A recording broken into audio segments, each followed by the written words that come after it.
Hello, kids. Welcome to the day 2 of our astronomy camp. I would like to introduce Dr. Julian Onions, who will be joining us today. Hello, Dr. Julian Onions. Can you hear us? Am I audible? Yes, I can hear you well. Thank you for inviting me. Perfect. So, welcome to the astronomy camp. Perfect. All right. So, welcome to the astronomy camp of Dhaka. I'm super excited to have you, Dr. Julian Onions, in today's astronomy camp. We are also excited about all the amazing conversations that we will have today. And before that, I would also like to thank Ms. D. Silva, the director of Nottingham Institute, for getting us Dr. Julian for today's session. And I would also like to thank Dr. Julian Onions for accepting the invitation today and joining us for our session to help out our kids. So thank you, Dr. Julian. Would like to thank. All right. Okay. So before we start the session, I would like to mention a few things. So first, we have got down the questions from our students who are presented here.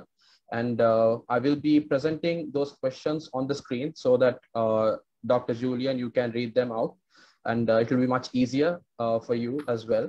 So, and we can save a lot of time. So, and our session will be 30 minutes long. So we will keep it as short as possible and precise so that all our students will get the answers for their questions. All right. So shall we begin, Dr. Julian? Okay, great. All right, perfect. So I'll be sharing my screen now.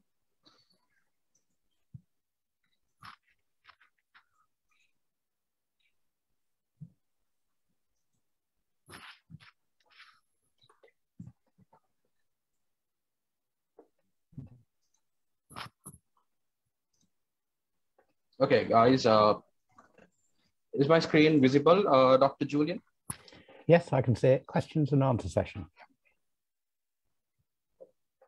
All right, perfect. So first we have a question from Arudit, one of our students. So the question 1 for today's question and answer session is there a connection between black holes and white holes? Wow, that is a very good question and a very hard one to answer. So we certainly know about black holes and they exist. We don't know whether white holes really exist. It's kind of like when you look at the equations, it sort of says these should exist and these might exist. So white holes could exist, but we haven't found any evidence that they really do. But if they do, they would be quite exciting because they would be a very interesting case, because they would be things that continually push out energy into the universe. So they would be like a very bright light or something like that. But so far we haven't seen any. So that is a very good question, and one that maybe when you're a bit older, you could help us work out whether the answer to that is true or not. But right now we have no idea whether that is true or not, because we haven't found any yet. Very good question. Thank you. So is that kind of like a hypothetical, phenomena when it comes to white holes? So is it just a theoretical? It's just theoretical. So it's something, when you look at the equations that govern this, it's one of the answers that might pop out, but it's kind of like, I can't think of a good example, but you can think there are cases where it could predict lots of things, and some of them might happen and some of them won't. And this is one of those. It's one of those things that, well, it might happen, but we've seen no evidence for it. And they should be really, really quite bright. So we ought to have seen some out in space. We've looked fairly hard around space and not seen any yet. That's not to say there aren't any, but so far we haven't found any. All right. Okay. Thank you for your answer, Dr. Julian. I hope Arudit understood the answer given by Dr. Julian.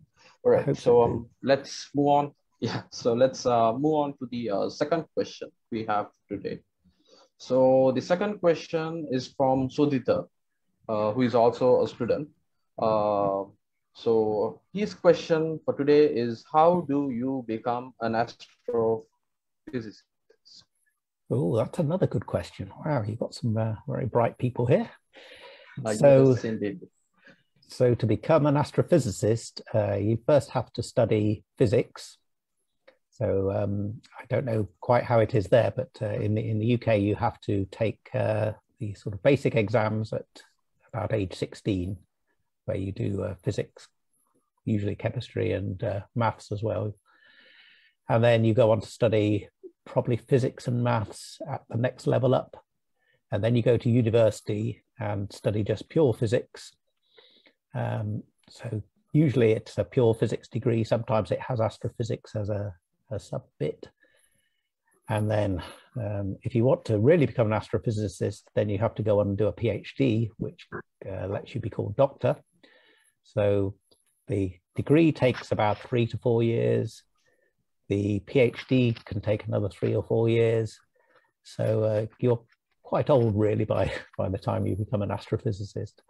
But it's basically a lot of studying and a lot of, you have to sort of enjoy doing maths and physics problems to keep you focused. Otherwise, you just won't get through those sort of 6 or 7 years you need to experience it. So if you don't like it, it's probably not something for you. But if you do like it, then that's the sort of thing you have to study. All right, so that sounds really interesting. So adding to this question, Dr. Julian, I just want to ask you, like, do you think that it's practical for, kids from this specific region, especially from Asia, given the fact that we lack resources when it comes to studying astronomy and stuff? So do you think that it's still possible for students from Sri Lanka or any Indian subcontinent country to become an astrophysicist? Oh, definitely, definitely. We do occasionally have people come visit us at Nottingham, which is where I work, from India, and I don't think we've had any from Sri Lanka. We have had some from South Korea and a few other places around there. So it's very accessible. Most of the research we do now in astronomy just really needs a computer.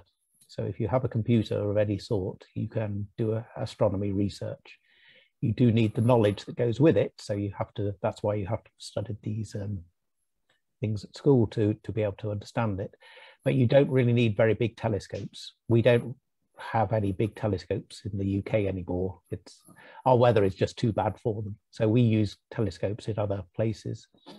And in fact, we just meet up with other countries. So in the UK, we work with quite a lot of European people, some in Australia and some in the US.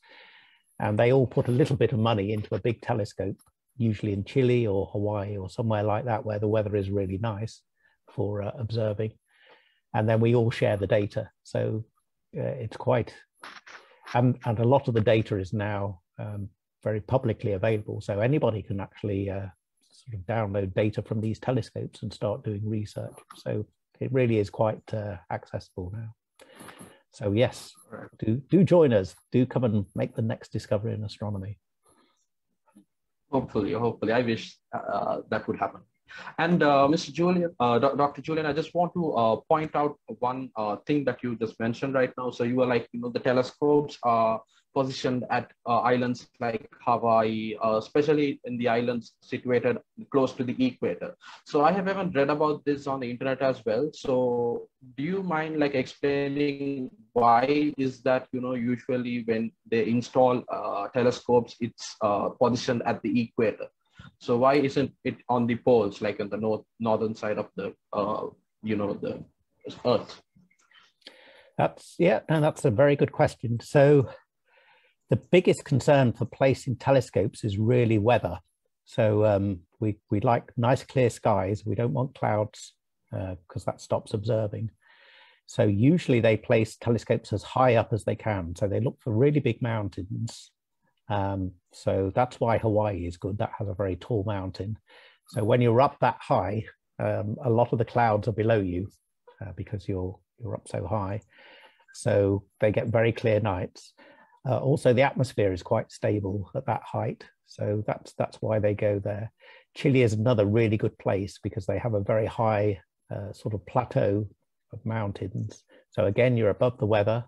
The air is nice and stable, so it doesn't shake and shimmer, which ruins the images. There are some telescopes. There is a telescope at the South Pole called the South Pole Telescope, which is easy to remember. But that's very difficult to get to, obviously. It's, you know, it's a very, very cold place and you have to fly in. And it's sort of shut for about 6 months of the year because the weather is so bad and they can't get new supplies in, but they can operate it remotely. But that's also quite high up. I think it's about several thousand meters up. So again, you're against above quite a lot of the weather. So there's another site in the what we call Canary Islands, just off Spain. That's another good place. They have to be very high mountains with very stable airs to give you the best site for telescopes. Okay, Dr. Julian, thank you for that answer. I hope Slither understood the process of becoming an astrophysicist, and we do have hope as Sri Lankans that we too can become astrophysicists in the future. All right, so let's move on to the third question we have for today. So it's from Charit, actually. So this question is, do you think that there is an edge to the universe, the observable universe? Oh, that's another really good question. So there is an edge to the universe that we can sort of see, but that's not really the edge. So it's a bit complicated. So we can see a long way. We can see almost to the very beginning of the universe, because as you look further and further away, you're looking back in time. So we can see a long, long way, and we can see as far as we can see. But it's a bit like, I don't know, if you're on a ship in the middle of the ocean, you can see right to the horizon. So you can see all the way around the horizon, and you can see all the sea that you can see, but there is sea beyond that we can't see. You know, if you could drive the ship a bit further along, you could see more sea. So it's a bit like that. We're in the middle of something and we can see right to the edge of where we can see, but we think the universe goes on much further than that. And it's probably much the same as it looks like in the rest of it. So without some breakthrough in new technology, we're never going to be able to see beyond that, because we're just limited by how fast light can travel. So we've gone as far as light can travel in the time available. And without some clever new device, we're never going to know really beyond that, if that is the edge of the universe. In some theories, the universe goes on forever. So, but we can't tell one way or the other. Okay. Adding on to that question, Dr. Julian, I just have a few things that I would like to know as well. And I think it will be helpful for the kids too. So taking a certain point in the observable universe, for example, if you take the Milky Way galaxy, does the universe, expand uniformly in all directions, or is it just to a certain part or a position? So how does it actually expand? How does the expansion take place? Oh, it goes out in all directions. So it's like, they often describe it like blowing up a balloon. So the balloon just grows and grows and grows like this. So there is no particular point that is expanding faster than other places. That's in general. If you look at the whole universe, little bits of the universe are connected by gravity and they don't expand. So we live in the Milky Way. That's our galaxy with about 400 billion stars in it. And we have another galaxy not too far away called the Andromeda galaxy. And they are both connected by gravity. So they don't get further apart. In fact, they're coming together and they will crash together in about 4 billion years. So if you're still around in 4 billion years, you will see these two things crash into each other. All right. Okay. So that was an eye opener. So thank you for that, Dr. Julian. So I hope Chirag understood the answer to his question. So let's see what we have next. So next we have Imalka. So this is question 4. So his question for today is, how many dwarf planets are there in the solar system? And can you explain about dwarf planets? Oh, that's another good one. Oh, and I see you've got a picture there of them. Oh, very good. Yeah. Yeah. So, well, it's a bit of an odd situation, but we used to have 9 planets, I'm sure you know, including Pluto. Yeah. And then the trouble was, when we got bigger telescopes and we got better observers, better observing conditions, we started to find other planets that were about the same size as Pluto. Pluto isn't very big. In fact, I think it's smaller than the moon. So we started finding more and more of these things. So either we had to say, okay, there's now 10 planets, 11 planets, 12 planets, 13, 14, 15, or we had to do something else. So it was decided in about 2006 that Pluto would no longer be a planet. It would be what's called a dwarf planet, which is what your question pertains to. And there were a few other large bodies in the solar system that weren't quite planets, like there's one called Ceres, another called Vesta, which are between Mars and Jupiter. So they were all put into the same category. So we had dwarf planets. And since that time, we found quite a few more. I don't know how many there are at the moment. I would guess there's about 20 or 30 dwarf planets in our solar system. And we occasionally find a few more.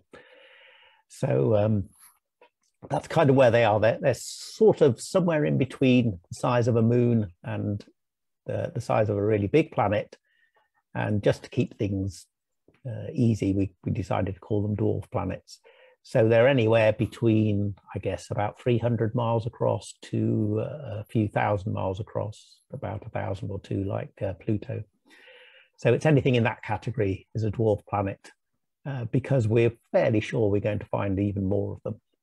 So just to stop everybody's confusion, we're going to call them dwarf planets, and we're going to stick with 8 major planets. All right. Okay. And this is Julian, Dr. Julian. So sorry about that. So adding to this question, I just have one more thing. So when it comes to differentiating an ordinary planet with a dwarf planet, they say that the dwarf planet has relatively less gravitational pull compared to a normal planet. So that's the reason why most of the dwarf planets do not have the spherical shape that an ordinary planet has. But when we take Pluto into consideration, it looks more spherical, just like any other planet. So why exactly did we consider, Pluto as a dwarf planet in the first place? Yeah, no, that's a good question, and one that not everybody is happy about. Still, some people would like it to be a planet. So when you look at all the planets, Pluto is really quite odd. Most of the planets all go around in the same circle. So you could actually lay down a disk and all the planets would be on that disk going around. Pluto goes around in a sort of different orbit. So it's about 30 or 40 degrees to this disk. So rather than going around with all the other planets, it's going around in quite a different way. It's also what's called eccentric. So it goes a lot further out and comes a lot further in than most planets. The Earth goes around the sun and it doesn't really go in and out very much. It goes slightly close to the sun about now. It's at the closest to the sun. And in the summer, it's slightly further away from the sun, but not by just a few thousand miles, I guess. But Pluto moves a long distance. So it goes way out and then it comes in, and it actually comes inside the next planet, Neptune, for some of its orbit. So it does look very odd. And all the other dwarf planets that are further out than Neptune seem to have the same behavior. They don't go around in the same plane as the rest of the planets. And they also go in a very eccentric way. They go a long way out and they come a long way in. So they do look quite a lot different to the rest of the planets. All right. So That was very interesting. And another question which was asked from one of our students in the previous session of our astronomy camp is about the planet 9. So is it due to planet 9 that, the orbit of Pluto is kind of unorthodox? So is it because of that? Does it have any effect on Pluto? Oh, that's another very hot question. So nobody is quite sure at the moment.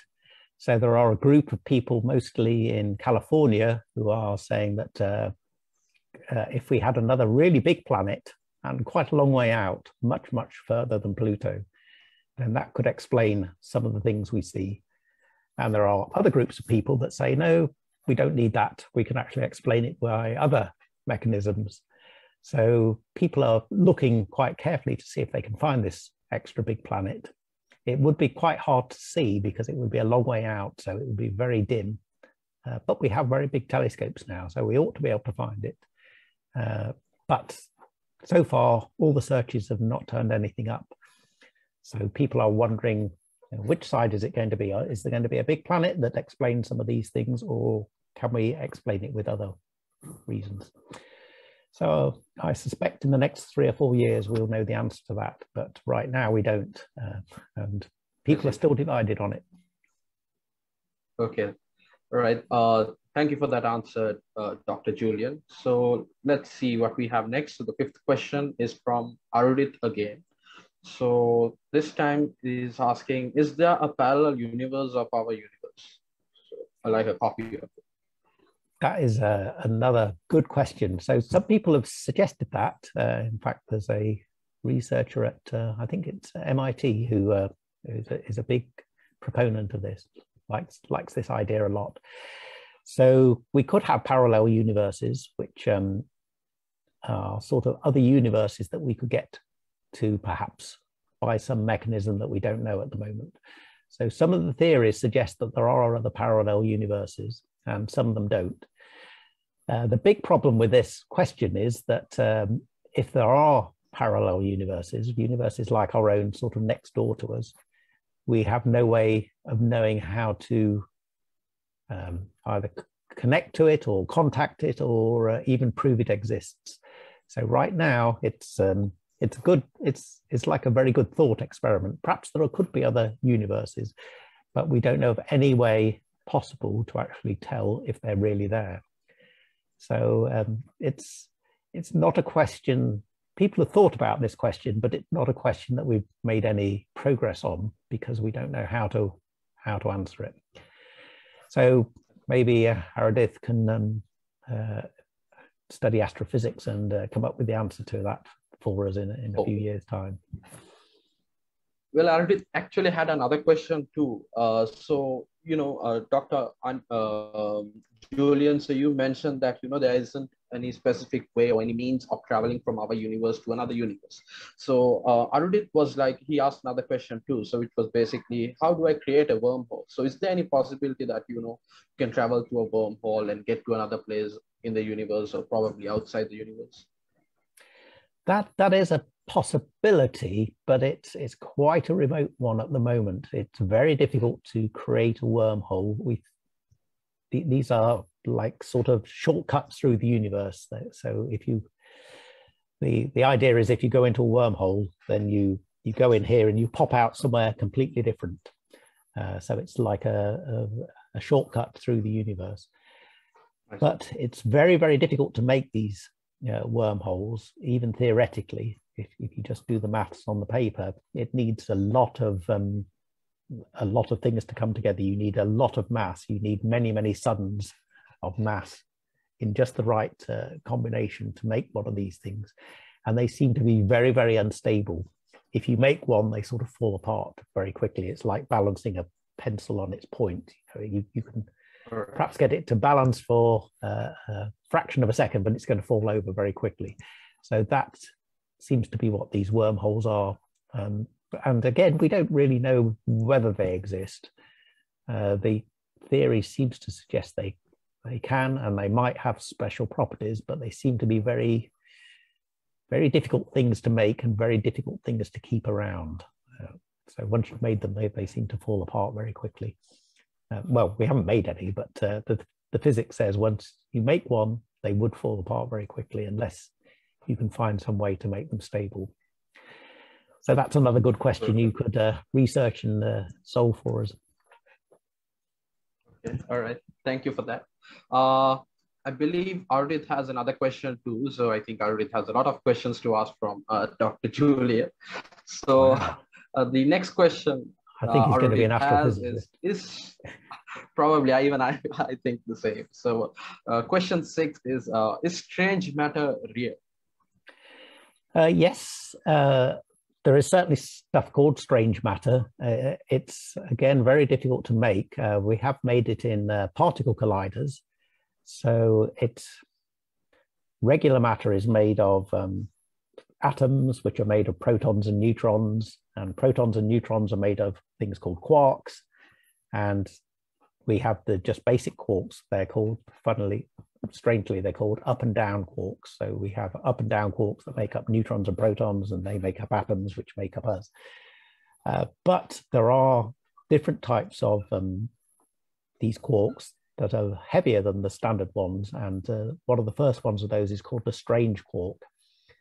And you can make things a bit like protons and neutrons with strange quarks, and that's called strange matter. It's very, very unstable, though. Once you've made it, it collapses back into regular matter in fractions of a second, usually. So by the time you've made it, it's sort of almost fallen apart again. But maybe there are some ways that you can make it that it would be stable and sit around, and then you could have your strange matter. And quite what that would do for us, I'm not quite sure. It could be disastrous, or it could be the next thing in space travel. I don't know. So, all right, you've got a whole lot of things to research there, Aradith, when you become an astrophysicist.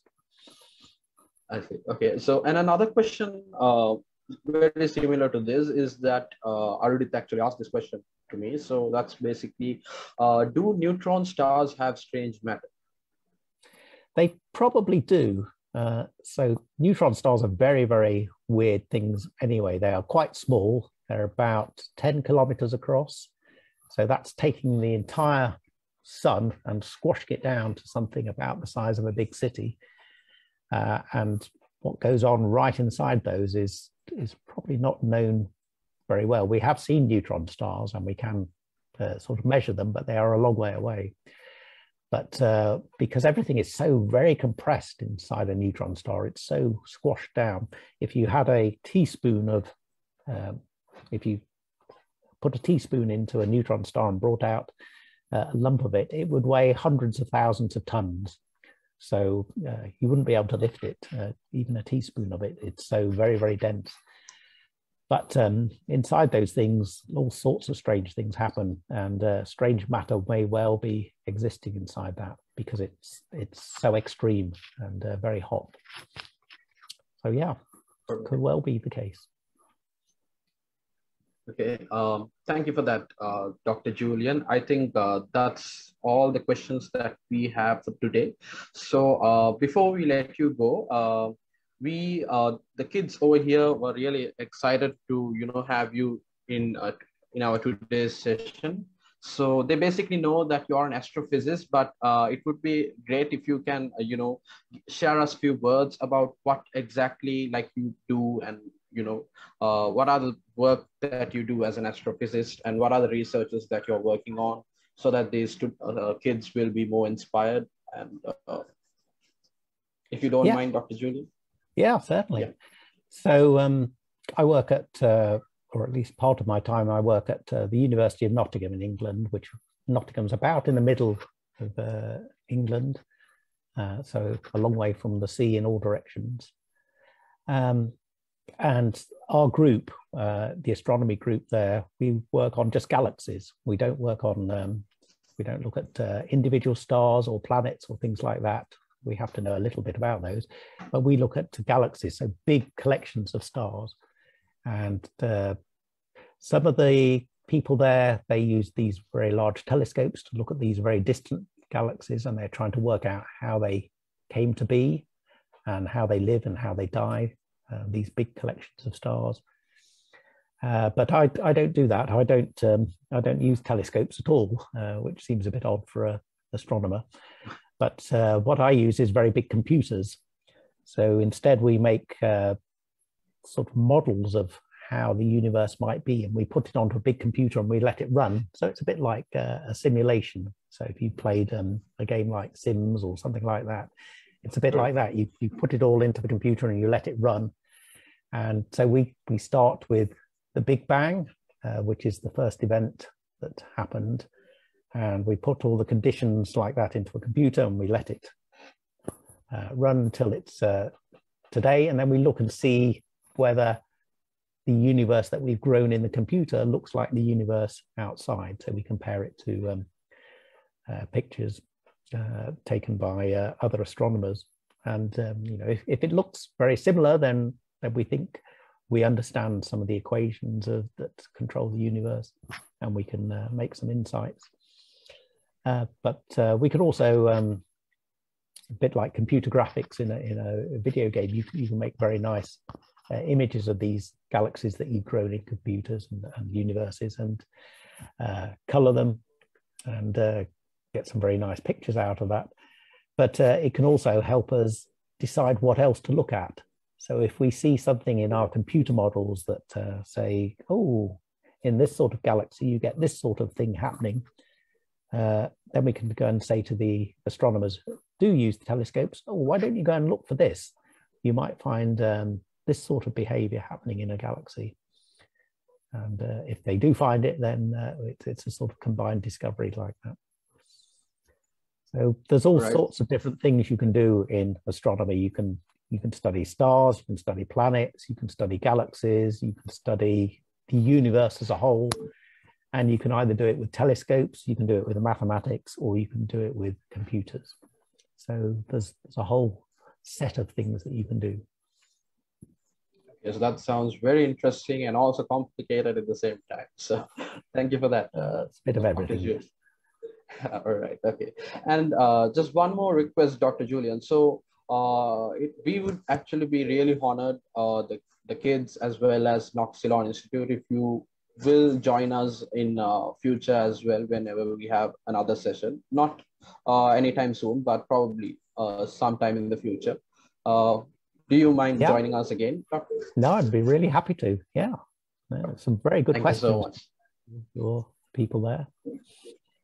Thank you so much, Dr. Julian. So yeah, so that's it for today's session, and I don't want to take much of your time as well. So thank you for joining today's session, Dr. Julian Onions. I hope the kids got the answers to all their questions and curiosities that they had regarding astronomy. So we are truly honored to have you today, and thank you for accepting our invitation as well. And thank you so much, Dr. Julian Onions. Thank you very much. And thank you for the questions. They've been very interesting, and I'm very pleased to have been part of it. And Dr. Julian Onions, just one more request, if you don't mind. Since you're an astrophysicist, I'm sure that you might have, certain workshops and certain events that kids can take part in. So would you mind, sharing few, if you do get, come across any of it with our students, so that, our kids can also participate? Certainly, yes. Yeah, yes, we quite often get, especially these days, events happening on Zoom or something like that. So they could all come and listen in or join in. So I'll pass those on to you as I come across them.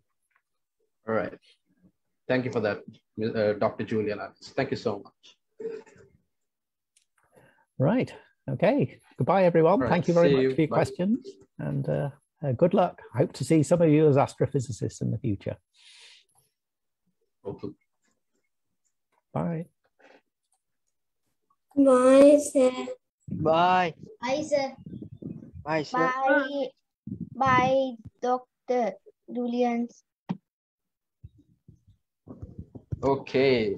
All right, kids. So how was it? Did you all enjoy? Was it something you all expected? First, tell me this. Did you all expect an astrophysicist to join our session today? Yes. Yeah. Huh? You expect? Yes, yeah. Seriously? Yeah, sir. Okay. Okay. No. All right. Okay. No. Yeah. Okay. You didn't expect. Okay. All right. So how was he? How was he? How was it? How was the session? Were you able to get all your answers to the questions that you all had for a very long time? Yes. Yes. Yes, sir. Yes, sir.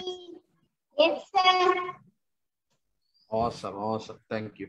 Thank you. So